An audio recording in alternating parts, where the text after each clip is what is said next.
Ståle Solbakken with his family in tears. Thierry, sum that up if you can. The story will be, for me, Norway won, not Brazil lost. They went to go to get the game, to get the win. And I have to say, when they needed their goalkeeper, he appeared. When they needed them defenders, they appeared. When they needed their midfielders, they appeared. When they needed Haaland, he appeared. When they needed a guy to come and change the game off the bench, shoulder up, let's not forget about that. He also appeared. I told you, this team reminds me of Bodo Glimt in the Champions League. They are a team with a guy that if you give him food in a 6-yard box, even now, outside of the box, Zlatan, he will eat. He's a shark. Your turn. When the lion is hungry, he eats. Listen, this Norway reminds me of Sweden, World Cup '94. And let's see if they can reach as far as Sweden did. Sweden came third place, but the story is a little bit similar, and it's beautiful to see they continue to row this boat.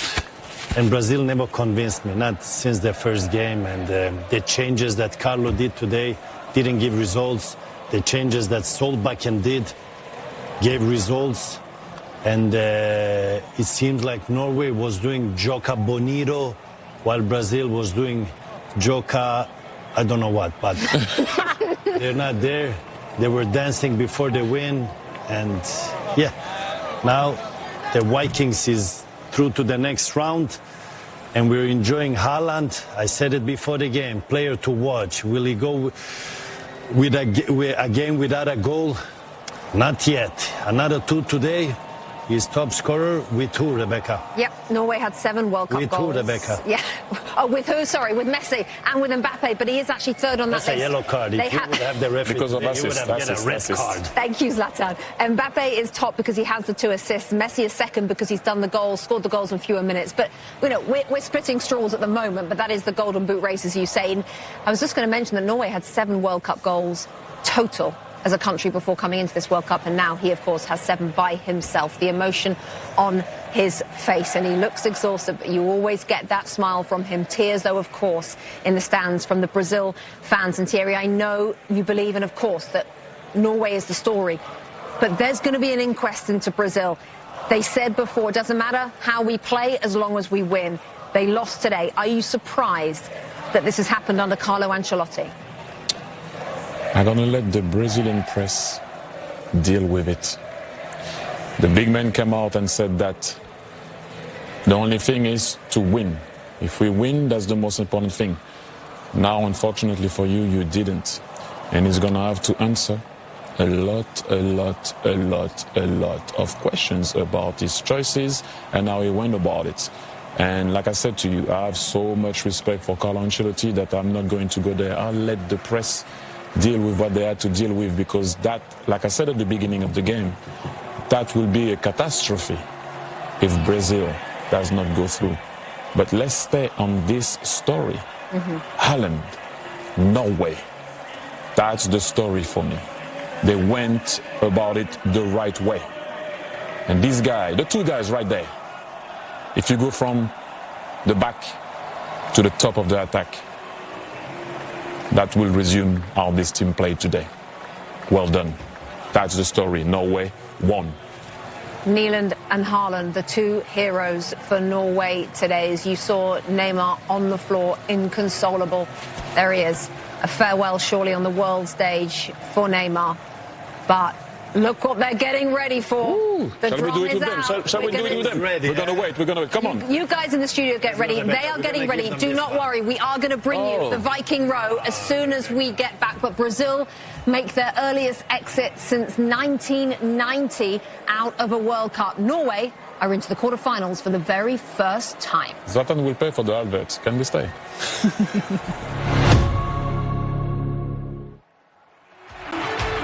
So have a look there. You can see Norway's victory takes them into their very first quarterfinal, and they will play in Miami either Mexico or England, who face each other in a few hours' time. Erling Haaland, the hero with his third brace of this World Cup. He's now scored in 14 straight competitive games. Haaland's Norway record is astonishing. 62 goals in 54 matches. The reaction in Oslo, let's take a look. They're in dreamland. Norway go through the expensive 5-time winners Brazil. We've got the highlights. And don't you worry, we will have the Viking Row for you just as soon as we come back. Don't go anywhere, I promise. Wow. We'll be back out there in just a second, just a moment to introduce, of course, Zlatan Ibrahimovic, Rebecca, you ready? Thierry Henry. We are all ready to join in with that Viking Row. Let's get straight back out there to the New Jersey Stadium. They're calling for us, are they? Yeah, they're waiting for us. Okay, they're waiting for us. There we go. Let's have a look, guys. Hopefully you won't make a hole in it.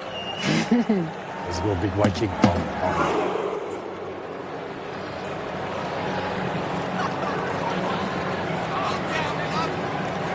He's a little bit tired. He takes time.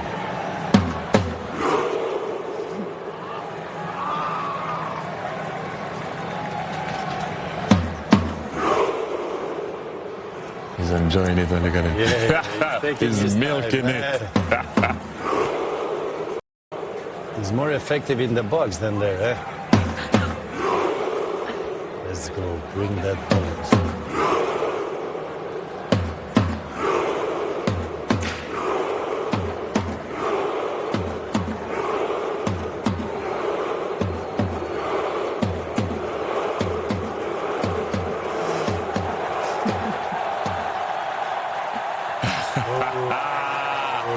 That's amazing. That's amazing. It's what the World Cup is all about. Days like these, moments like that. Erling Haaland, as the goalkeeper was, rightly so, and they will play the winners of Mexico and England this weekend in Miami.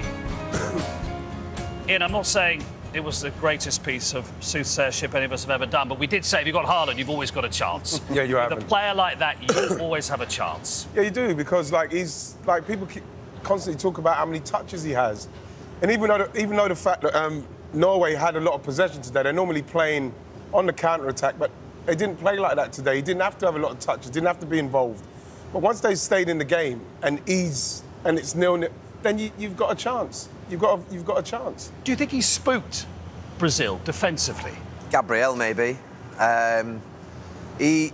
He's a massive character, he's a personality, and sometimes it's said about these players, yeah, but he never did it on the world stage, and that's now all been removed. And I'm absolutely delighted for him. He's a big personality. Look, I'm fuming with Gabriel from a point of view. He knows that centre-forward better than anybody. For him to stay 5 yards off him and go for a straight race on a header with Haaland, absolutely crazy from Gabriel. I can't believe it. There's one man in the box. The advantage the defender has there is just to go and absolutely block his run, get tight to him. But he's the best at that, Haaland. Once he gets a run on you and he jumps, you've no chance, you're dead. And it's a brilliant header. Yeah, poor defending. Obviously, he's not looking over the shoulder again. He must be aware of Haaland, and he's got a little run on him. Again, the ball into the right area. It was only going to be one winner. He just had a little run on him. And again, it's like what we say about Kane with England. You know these guys are going to turn up. And people saying, listen, he's not done it in the World Cup stage yet because he hasn't played in the World. Yeah. There's no doubt he was going to do the business. Absolutely, that's what he does. Amazing, the stats. And he's also become more of a leader as well, I think. He's obviously matured the last year or two. His all-round play, but that goal threat obviously is always there. Look, it was textbook movement, though. Listen, I can't disagree with you with Gabriel, but it was textbook movement. He couldn't see him at any stage. Of course, you've got to look for him. And the thing is what I'm surprised with Gabriel is he didn't actually look for him once. That's what I'm surprised with more than anything else, because as a forward, you've got to get on his shoulders so he does look. So when he looks, then you go. He didn't do it once. You say touch tight, don't you? So you literally grab him by the jersey so you know where he is. But I don't know how he didn't see him. He's about 14'2". He's massive. And actually, he's sort of in a decent position, Gabriel, where he's side on. So you're just thinking, just as the ball's about to be crossed, go and make contact. Don't let him have a run. And look, we've all done it as a defender, but I'm surprised Gabriel, in this type of game, as prepared as he would be, knowing him as well as he does, hasn't done that. And it's not as if there wasn't really other players in the box. It was only going one place, wasn't it? Of course. And I just wondered, do you think Ancelotti might have mentioned to the defenders, keep an eye on Haaland in the box again, get tight to him. But these players dictate to what's going to happen in the game. Because we're talking about stopping these great players. It's very difficult to stop them. They actually repeat the mistake with the second goal in many ways, don't they? Brazil haven't been right through the tournament, and we keep thinking, are they going to step up? You can't turn it on and off like a tap. And look here, I can't believe it's Danilo and Gabriel again at the edge of the box. We'll show these two defenders have to sprint up to him. One there, and even Gabriel can go. There's no one else in the box. And they can afford to do that because there's nobody running. There's nobody running beyond Haaland. When you're thinking, listen, they're worrying about it. So this idea of getting... That's why I asked if he'd almost spooked them. It's almost like he's playing with their mind and they are forgetting the basic tenets of defending. How much talk would there have been before the game about Haaland? You get out to him. But Brazil had their moments. The penalty in the first half, these are huge moments. He had a chance when it was 0 in the second half. They did have their moments, but there's no stopping Haaland. Yeah, but what's great about that, again, is that if you give a player of that calibre... he's banging the drum. Oh, he's doing it now. If you give someone like him that much time... That's Gary doing it in the background. That's brilliant. It is fantastic, isn't it? And we saw his dad in with the Norwegian royal family. He may not quite have the timing of his captain. I tell you what, no one would want to play them with Haaland in that team. The goalkeeper played really well, the subs worked. Goalkeeper magnificent today. And it might be England, of course, but yeah, seriously, with that man... And we spoke about the challenge of them getting used to tournament football, but the manager was brilliant in the last game of the group. He rested, he made 10 changes, refreshed, and he got criticised a little bit to France about getting rhythm into your game, but obviously that gamble's paid off. And he made 2 changes, as we say, at half-time today. Roy's just mentioned it, at 0-0.